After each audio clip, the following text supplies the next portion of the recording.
Hi ಎಲ್ರಿಗೂ welcome back to my YouTube channel Sunita YouTube channel. ಎಲ್ಲರೂ ಹೇಗಿದ್ದೀರಾ? ಎಲ್ಲರೂ ಕೂಡ ಚೆನ್ನಾಗಿದ್ದೀರಾ ಅಂತ ಅಂದ್ಕೊಂಡಿದ್ದೇನೆ. ಸೊ ಇವತ್ತು ನಮ್ಮ ಮನೇಲಿ ದೇವ್ರ ಪೂಜೆ ಮಾಡ್ತಾಯಿದ್ದೀವಿ. ಆ ದೇವ್ರ ಕಳಸ ಊದ್ಬಿಟ್ಟು ಬೇವಿನ ಸೊಪ್ಪನೆ ಆ ದೇವರಿಗೆ ನಾನ್ ವೆಜ್ ಮಾಡಿಬಿಟ್ಟು ಎಡೆ ಕೊಡ್ತೀವಿ. ಇವಾಗ ಮೊದಲಿಗೆ ಖಾರ ರುಬ್ಬಿಡ್ಕೊಳ್ಳೋಣ ಅಂತ ಈರುಳ್ಳಿ, ಶುಂಠಿ, ಬೆಳ್ಳುಳ್ಳಿ, ಸಾಂಬಾರು ಸೊಪ್ಪು ಮತ್ತು ಸ್ವಲ್ಪ ಅರಿಶಿನ ಪುಡಿ, ಚಕ್ಕೆ ಪುಡಿ ಅಷ್ಟನ್ನು ಹಾಕ್ಕೊಂಬಿಟ್ಟು ಉಳ್ಳಿ ಅರಿಶಿನ ರುಬ್ಬಿಡ್ಕೊತೀವಿ. ಉಳ್ಳಿ ಅರಿಶಿನ ರುಬ್ಬೇಕಾದ್ರೆ ಜಾಸ್ತಿ ನೀರು ಹಾಕ್ಕೊಬಾರ್ದು, ಸ್ವಲ್ಪ ನೀರು ಹಾಕ್ಕೊಬೇಕು. ಯಾಕೆಂದರೆ ಈರುಳ್ಳಿ ಸ್ವಲ್ಪ ಜಾಸ್ತಿ ಇರುತ್ತಲ್ವ, ಅದೇ ನೀರು ಬಿಡ್ಕೊಂಡ್ಬಿಡುತ್ತೆ. ನಮಗೆ ಎಷ್ಟು ಬೇಕಷ್ಟು ಹಾಕ್ಕೊಂಡ್ರೆ ಸಾಕು. ಮತ್ತು ನಾವು ಇದೇ ಚಿಕನಲ್ಲಿ ಊರಿನಲ್ಲಿ ಮಾಡೋಣ ಅಂತ ಇವಾಗ ಸ್ವಲ್ಪ ಚಿಕನ್ನು ಸಹ ಅದರಲ್ಲಿ ಎತ್ತಿಡ್ಕೊಂಡು ಚಿಕ್ಕದಾಗಿ ಕಟ್ ಮಾಡ್ಕೊತೀವಿ. ಕಟ್ ಮಾಡ್ಕೊಂಡಾದಮೇಲೆ ಒಲೆ ಮೇಲೆ ಒಂದು ಪಾತ್ರೆ ಇಟ್ಟು ಅದಕ್ಕೆ ಸ್ವಲ್ಪ ಎಣ್ಣೆ ಹಾಕ್ಬಿಟ್ಟು ಚಿಕನ್ ಒಂದು 2 ಸಲ ಅಥವಾ 3 ಸಲ ನೀಟಾಗಿ ತೊಳೆದ್ಬಿಟ್ಟು ಇವಾಗ ಒಲೆ ಮೇಲೆ ಹಾಕ್ತೀವಿ ಎಣ್ಣೆಗೆ.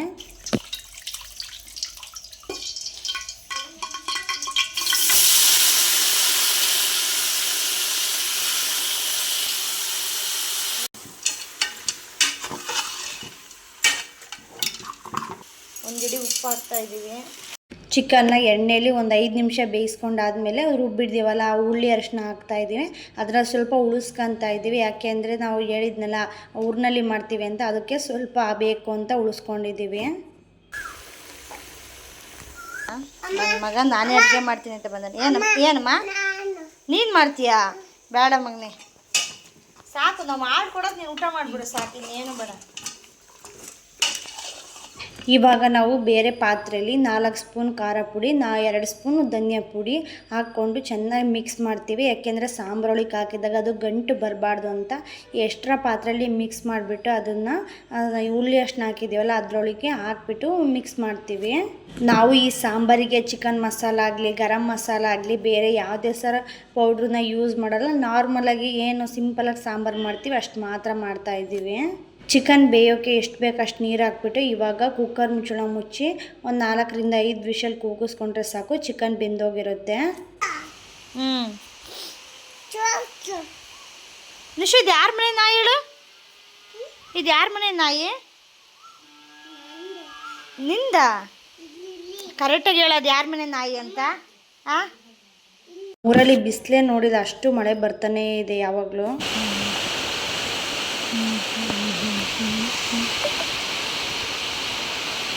ಇವಾಗ ಇನ್ನೊಂದು ಕುಕ್ಕರ್ ಇಟ್ಬಿಟ್ಟು ಅದಕ್ಕೂ ಸ್ವಲ್ಪ ಎಣ್ಣೆ ಹಾಕ್ಬಿಟ್ಟು ಚಿಕನ್ನ ತೊಳೆದಿರೋದನ್ನ ಅದನ್ನು ಹಾಕ್ಬಿಟ್ಟು ಇವಾಗ ನಾವು ಊರಿನಲ್ಲಿ ಮಾಡೋಣ ಅಂತ ಇಟ್ಕೊಂಡಿದ್ದೀವಿ.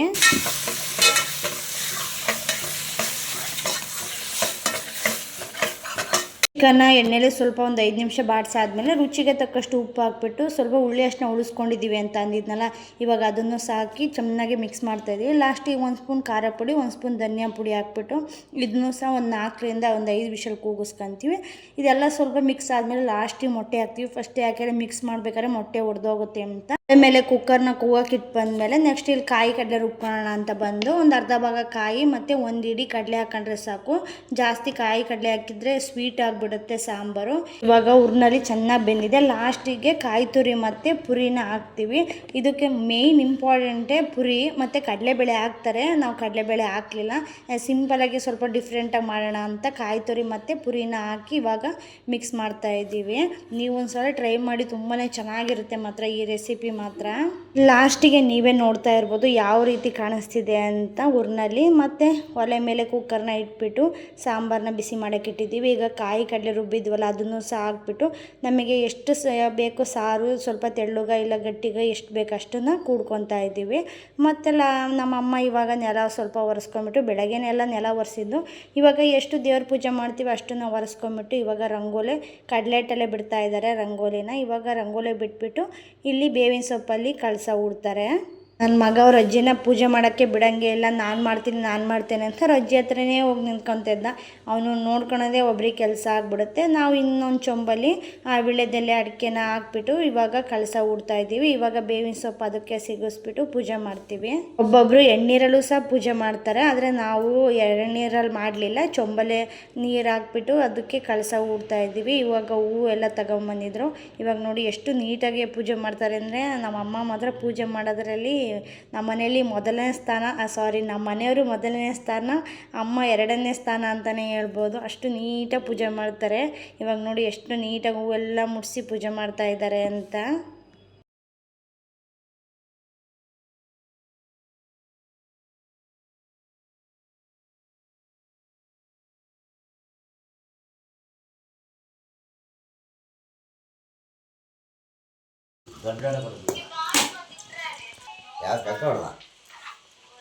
ಅಮ್ಮ ಹಿಂಗಿಡಬೇಕ ತಿನ್ನ ಬೆಳಕಾಕ ತಿನ್ನ ಇಲ್ಲ ಖಾಲಿ ಆಯ್ತು ಅವನು ಇಲ್ಲ ಖಾಲಿ ಆಯ್ತು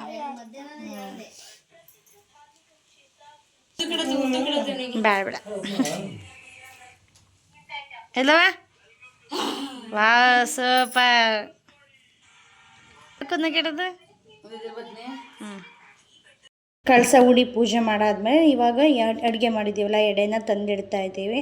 ಮುದ್ದೆ, ಅನ್ನ, ಸಾಂಬಾರು, ಊರಿನಲ್ಲಿ ಏನು ಅಡುಗೆ ಮಾಡ್ತೀವಿ ಅದನ್ನೆಲ್ಲ ತಂದು ಎಡೆ ಇಡ್ತೀವಿ. ಮನೆಯಲ್ಲೇ ಈ ಥರ ಕಳಸ ಉಡಿ ಪೂಜೆ ಮಾಡಿ ತುಂಬ ವರ್ಷ ಆಗಿತ್ತು ಅನಿಸುತ್ತೆ. ಈ ಸಲನೇ ಮಾಡ್ತಾ ಇರೋದು.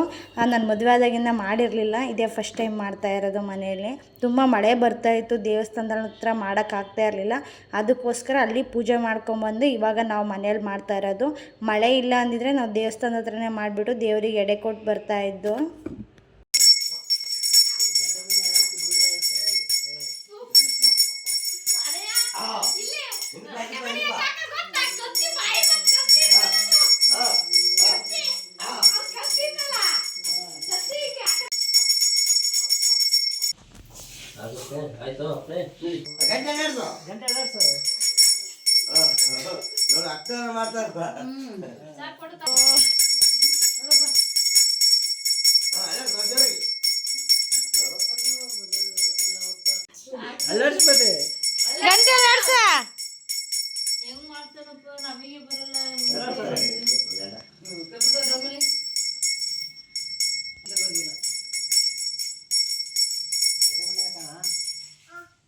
ಎಲ್ಲರಿಗಿಂತ ಪೂಜೆ ಮಾಡೋದ್ರಲ್ಲಿ ನನ್ನ ಮಗನೇ ಮುಂದೆ ನಿಂತಿರ್ತಾನೆ. ಆಮೇಲೆ ಅವ್ನು ಗಳಗಂಟೆ ಅಲ್ಲಾಡಿಸ್ಲೇಬೇಕು. ಗಳಗಂಟೆ ಹಿಡ್ಕೊಂಡು ಯಾರಿಗೂ ಕೊಡೋದೇ ಇಲ್ಲ, ನಾನ ಅಂತ ಇದು ಮಾಡ್ತಾನೆ. ಇವಾಗ ಅವ್ರ ಅಪ್ಪಾಜಿ ಕರ್ಪೂರ ಬೆಳಗೋದು ನೋಡಿಬಿಟ್ಟು ನಾನು ಸಹ ಬೆಳಗ್ತೀನಿ ಅಂತ ಕರ್ಪೂರನೇ ಹಿಡ್ಕೊಳಕ್ಕೆ ಹೋಗ್ತಾ ಇದ್ದ. ಇವಾಗ ಎಲ್ಲರೂ ಪೂಜೆ ಮಾಡಾಯಿತು. ಇವಾಗ ನೋಡಿ ಎಷ್ಟು ಚೆನ್ನಾಗಿ ಕಾಣಿಸ್ತಿದೆ ದೇವ್ರ ಅಲಂಕಾರ ಅಂತ.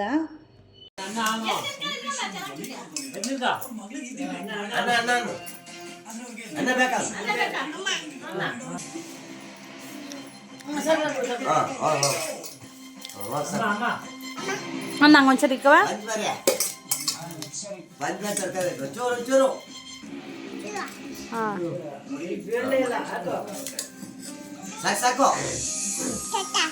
ಸಾಕು ಮಗನೆ ಸಾಕು. ನಾವು ಎಲ್ಲರೂ ಸಹ ಒಟ್ಟಿಗೆ ಕೂತ್ಕೊಂಡು ಊಟ ಮಾಡ್ತಾ ಇದ್ದೀವಿ. ನನ್ನ ಮಗ ಮಾತ್ರ ಎಲ್ಲರಿಗೂ ಊಟ ಬಡ್ಸಕ್ಕೆ ಬರ್ತಾ ಇದ್ದಾನೆ.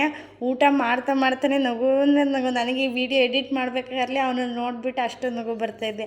ನನ್ನ ಮಗ ಎಲ್ಲ ಕೆಲಸದಲ್ಲೂ ಮುಂದೆ ಇರ್ತಾನೆ. ಅಂತ ಅನ್ನ ಬೇಕಾ ಆ ಮಾತಾಡೋದು ಕೇಳಿಸ್ಕೊಳೋದೇ ತುಂಬಾ ಚೆಂದ. Thank you for